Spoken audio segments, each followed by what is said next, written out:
How you doing? How's the podcast going? Great. We just recorded. We're going to go do another recording session probably about a week from now. Yeah. And yeah, we're going to get it back going again. What's Jeremiah's availability? I'm curious. He's around, you know what I'm saying? He's still working out and everything, but yeah, he's around. We're just working around his schedule right now. And of course, the camp schedule at first, but now we're out of camp. How has your role changed from what it had previously been with the previous regime to what you're doing now? We do some of the same things. I know we used to, split out in line, all that other stuff. Some of the same things that we always do, we're just getting me more involved. That's, about it. Just getting me more involved, getting guys opportunities to go catch balls, and just spreading the field. Since you've gotten to know Daniel Parker more, how natural a fit is that with you guys? Oh yeah, we clicked day one. That's like it feels like I've known him for since I was a kid or something like that. So that's my guy. And it's weird not having Jay Hall in the room, being with him for so long, but I don't think we've really missed a step with bringing in DP. Like I said, that's my guy. I enjoy having him in the room, and we're going to have a great little duo. What stands out to you the most about your quarterback, Dylan? He's a great leader, man. He's a fantastic leader, and he always brings juice. He always brings juice to to practices. He's always upbeat. He's always encouraging. You make a bad play, you drop a ball or something like that, he's right behind you telling you next play. He's telling you it's going to be all right. So I think that's the biggest thing, man. He's a great leader, and the team just kind of rallies behind him. It's great having a quarterback that you kind of rally behind, makes you play a little bit harder. Yeah. He's clearly worked really hard to build that camaraderie amongst you guys and establish himself in a very early stage. But how hard was it in the early days getting used to a transfer quarterback before you had quarterbacks that had been in the system for a little while? Now everything's new. You got this guy trying to build this up.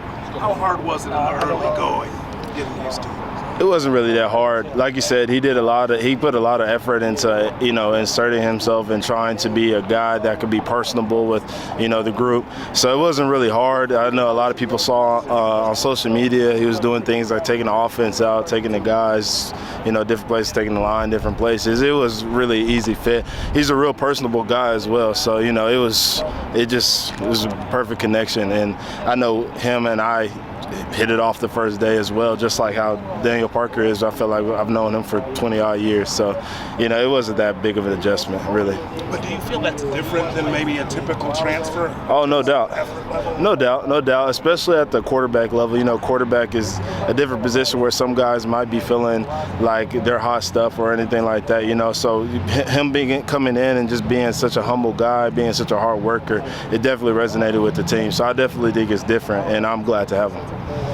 How excited are you about the tempo?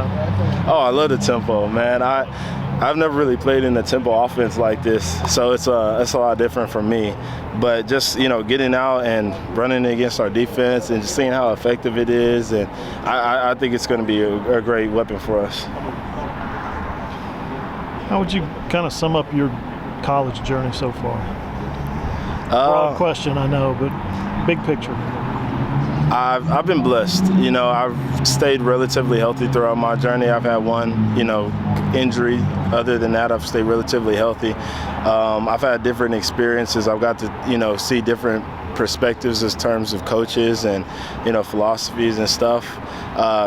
Getting with this new coaching staff, learning a new system has given me an opportunity to kind of broaden my view in terms of offensive perspective. So when I go to the league, I've seen everything. So it's been a great journey, and I just looking forward to continuing that and putting a big stamp of, ending stamp on it.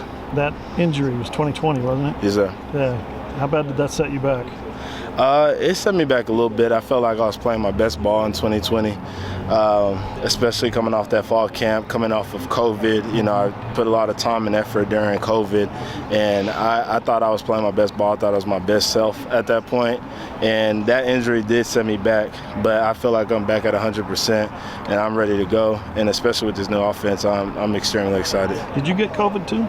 I did get COVID. I got COVID the first game, and then injury the second game. Yeah. That was out until late, was it November? Yeah. So tough break for me that year. You became famous tweeting though. Yeah, I did. Yeah, the games. encouraging my guys, something that I do on the sideline, man. It's just natural for me. You know, I just like to encourage my guys, make sure they're going, and I know they couldn't see it or feel it, but you know, just they know that I was, you know, bringing the juice and bringing the energy, and you know, that's what counts. That's what I was going to follow up with. Is did it get back to them? I guess they see that you know hit them in the mentions or whatever. Oh, no doubt. Yeah, they definitely saw it, and you know, that kind of, they're not thinking about that during the game, but you know, that's just a nice reinforcement after the game. So you're so focused as an athlete on what you need to do to get yourself ready to play the next game and be your best and all that. Did that setback and having to sit out like that, did that make you a better teammate? It did. Broader perspective? Or? It definitely did, and I think it also gave me an appreciation more for the game. You know, being out and being able to take a step back and really realize what's important. It gave me a better perspective for the game that I could also share with my teammates being out, that maybe, you know, when it gets deeper in the season, guys are getting tired, you know, it's a long season, guys get banged up, and I'm like, hey man, just enjoy the process, man. You could not be playing. So it definitely helped me as a leader and as a teammate. You worked through a coaching change, but not for you. Right. Your position, you got to keep the same guy. How big was that for you on your career trajectory? It's always big. You know, it helps me as a leader. Every time I get to go through adversity or something along that lines, it just helps me as a leader. It helps me become a better person, and it helps me help my teammates that, you know, are younger and haven't been through it. Cool. Thank you. Yes, sir. I'm not talking just a little bit about the culture that Coach Venables has kind of created here during his time, and just how that has been received by the players and everything. Oh, it's been huge. Coach Venables brings the juice every day. He never grows weary. And I think that's big, especially at a program like this where, you know, you can easily get, you know, all the distractions from the outside, and you can easily, you know, look at an opponent and say, oh, this is so-and-so. We don't have to play as hard. Right. And we've, you know, fell victim to that sometimes. And I think when we have a guy that brings it every day and he pours into us, pours philosophies into us, you know, makes the main thing it's big. And then also, you know, things that matter on the field, like physicality and, you know, just mentality and, you know, attitude and everything like that. It's definitely going to make a difference. And I'm glad that we, you know, get a chance to see, you know, get some of that culture that was before my time. You know, he was a coach here before, and that's how the culture was, and I'm glad that we get a chance to experience something like that. Do you feel like from a player accountability standpoint it's different? No doubt. There's no gray area. It's cut and dry.